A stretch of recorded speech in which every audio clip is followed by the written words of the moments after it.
ఈ ఆలయం ఒక భూగర్భ ద్వాదశ జ్యోతిర్లింగ ఆలయం. లోపలికి వెళ్ళడానికి ఒక సొరంగ మార్గంలో ప్రవేశించాలి.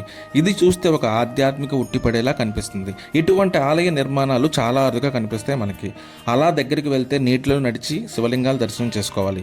ఇక్కడ మొత్తం 12 శివలింగాలు ఉంటాయి. ఈ ఆలయం ఒక డిఫరెంట్ ఎక్స్పీరియన్స్, ఎందుకంటే ఈ ఆలయం ఒక భూగర్భంలో ఉంటుంది.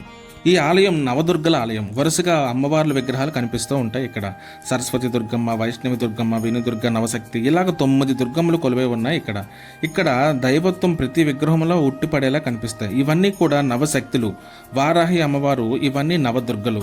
ఇక్కడ బాలరాముడి విగ్రహం కూడా చాలా అద్భుతంగా ఉంటుంది. ఈ ఆలయం పేరు అంకాల పరమేశ్వరి అమ్మవారు. ఈ అమ్మవారిని దర్శించుకోవాలంటే ఉప్పును సమర్పించుకోవాలి ముందుగా. ఉప్పు ఏ విధంగా కరుగుతుందో మన కష్టాలు కూడా కరిగిపోవాలని భక్తుల యొక్క నమ్మకం.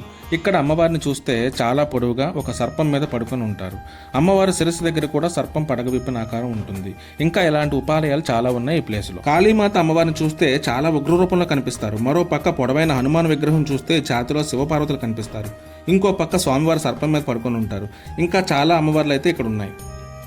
కొన్ని ఆలయాల్లో ఫొటోస్, వీడియోస్ నిషేధం చేశారు. ఇక్కడ మీరు కానీ ద్వారపుడు కానీ వచ్చినట్లయితే ఈ దేవాలయాలన్నీ కూడా దర్శనం చేసుకోండి, చాలా బాగుంటుంది. కానీ ఓపిక మీద అన్నీ చూడాలనుకుంటే చాలా టైం పడుతుంది. అన్నీ కూడా ఒకే ప్రాంగణంలోనే ఉంటాయి. వీడియోగా నచ్చితే లైక్ చేయండి, కామెంట్ చేయండి, షేర్ చేయండి. ఇలాంటి వీడియోస్ మీరు చూడాలనుకుంటే ఛానల్ సబ్స్క్రైబ్ చేసి సపోర్ట్ చేస్తూ ఉండండి. Thank you.